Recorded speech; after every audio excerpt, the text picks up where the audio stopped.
Resource Watch is brought to you in association with Tebe Investment Corporation.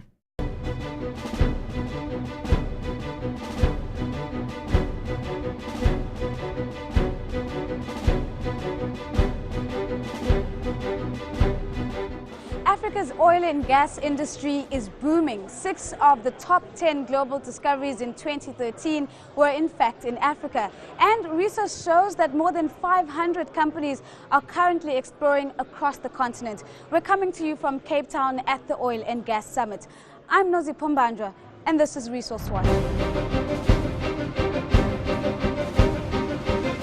Let's kick off with the market wrap for this week.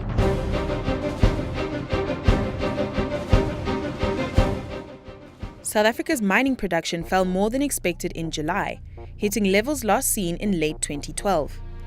The decline was largely due to a fall in output in the platinum group metals, which plummeted by more than 45%.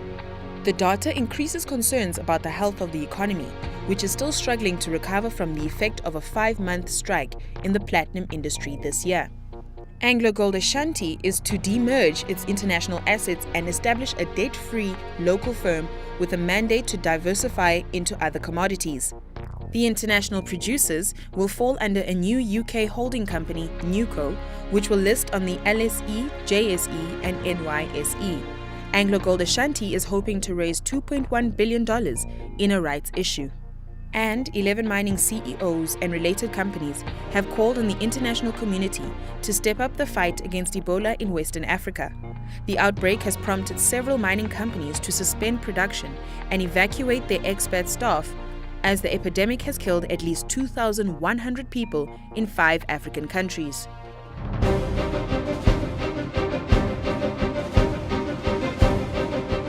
We're digging deep with the Vice President for the Europe, Middle East and Africa region from CDM Media, that is Ollie Stebbings. Ollie, thank you so much for making the time to talk to us.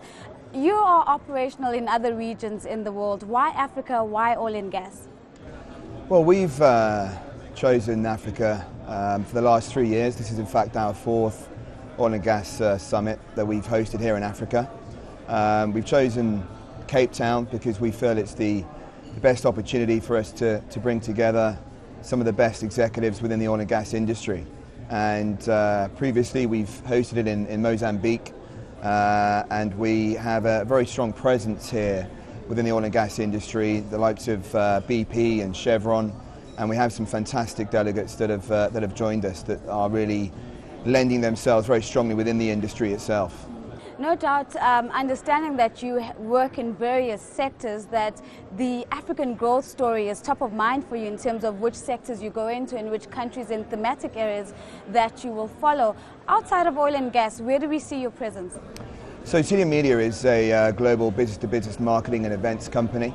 So we fulfill the same format around the world, and we cover roughly 60 to 90 events in the calendar year. And we cover mining Africa, we do oil and gas, we do and have a very strong presence in CIO and IT technology around the world. And we've just been listed as one of the fastest growing private media companies for Inc. out of America. So we're very proud of what we've achieved in the last 7 years, and we're certainly looking to grow ourselves in the EMEA operation as well. Back to oil and gas, let's look at the growth that you've realized in the last 3 to 4 years of operation. What's been the appetite for oil and gas on the continent? I think it's just every event that we put on, it's all very much based around the content and the themes and the topics, and that's what really brings together some of the biggest vendors, if you like, across Africa. And we have a very good coverage of delegates from Angola, from Mozambique, right across down to South Africa. And a lot of these guys are spending a lot of time to come down to this event purely because we're addressing the key themes. And a lot of it down with regards to exploration, the monetizing of gas automation, the exploration side, and a lot of the national oil companies are here present to really educate one another and share their own ideas and ways to really improve and contribute towards the oil and gas industry moving forward down in Africa itself. And just finally, before I let you go, there's a lot of talk about whether this boom in the oil and gas industry on the continent is sustainable. And of course, we have recent examples of how the boom bust in Africa, and we saw the continent to have a downward spiral in terms of growth. From your experience on the ground, is this different this time around? Is this sustainable? Is Africa in the driving seat of this boom? Well, funny enough, we just actually had a panel this afternoon addressing that very point, and we had a fantastic discussion for over an hour with some of the key individuals from the oil and gas industry. And I think that the sustainability of that particular point is very much leveraged to the reasons why they're here. And I don't think that we would be here today if we didn't believe in the oil and gas industry moving forward. So a lot of the individuals, such as Alberto de Carvalho, he's over at BP for Angola, and he moderated the panel itself. And I think a lot of the discussion comes from how do we improve, or how do we contribute towards the oil and gas industry. And I think that certainly from the feedback we've had today, the future's looking bright. The future is looking bright. Ollie, thank you so much for joining us. That was Ollie Stebbings. He is the Vice President for the Europe, Middle East and Africa for CDM Media.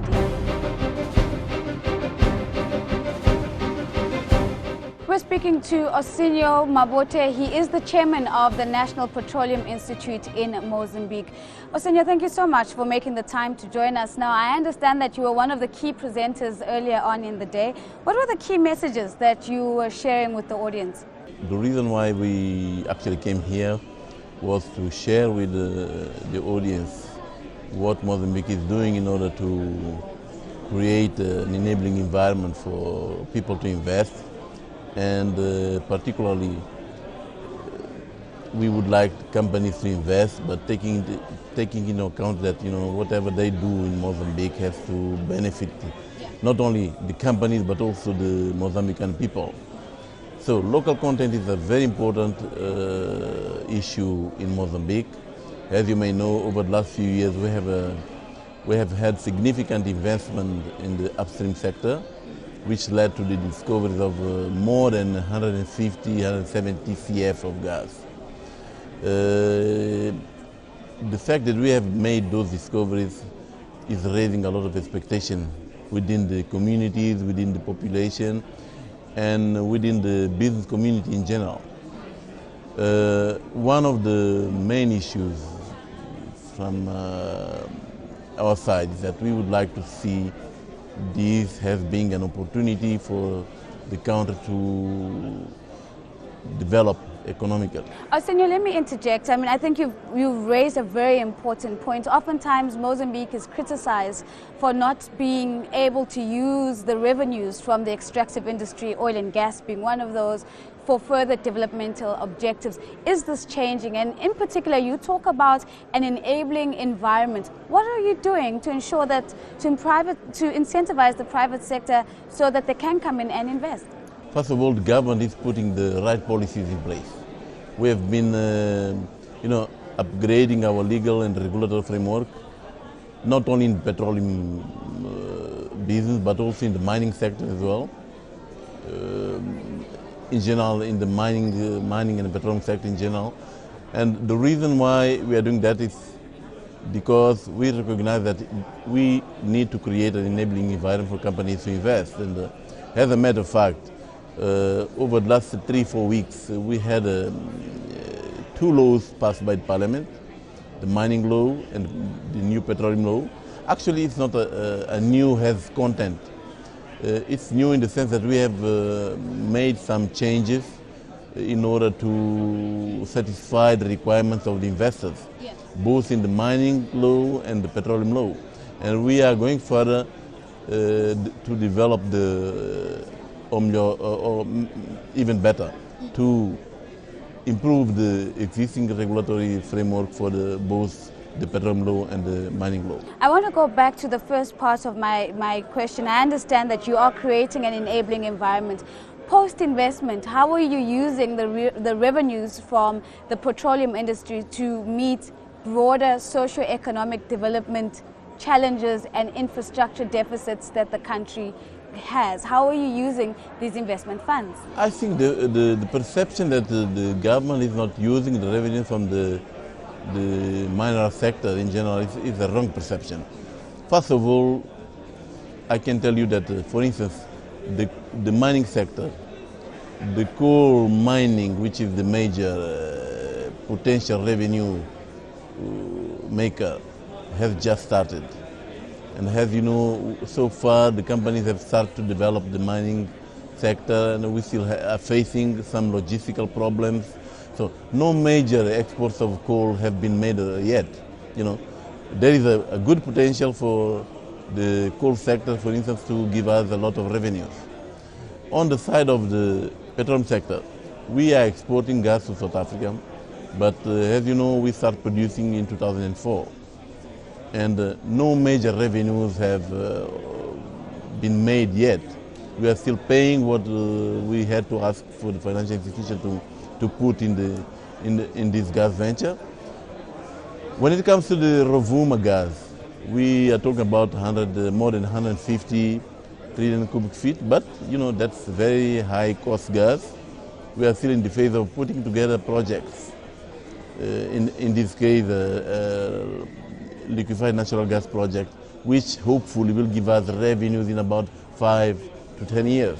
Revenues that really government can really use and make development. Having said that, for us it's very important that in making these LNG projects happen, that will become a catalyst for other industrial projects. We believe that we can take this opportunity and create infrastructure, create employment, build up capacity within the sector, and really provide a good opportunity for our small and medium enterprises to start to supply service to the petroleum industry. Unfortunately, I have to cut you off because we've just run out of time, but I appreciate you joining us, and we'll look forward to the work that you'll be doing as you begin to trickle down the benefits of the petroleum industry to the small and medium-sized enterprises, as you've noted. That was the chairman of the National Petroleum Institute in Mozambique, Osinio Mabuto. That's it for this week's show. Thank you so much for making the time to join us. Talk to us on Twitter, following me at Nozifumbandra, and remember that the hashtag is ResourceWatch. Until next time, it's goodbye for now.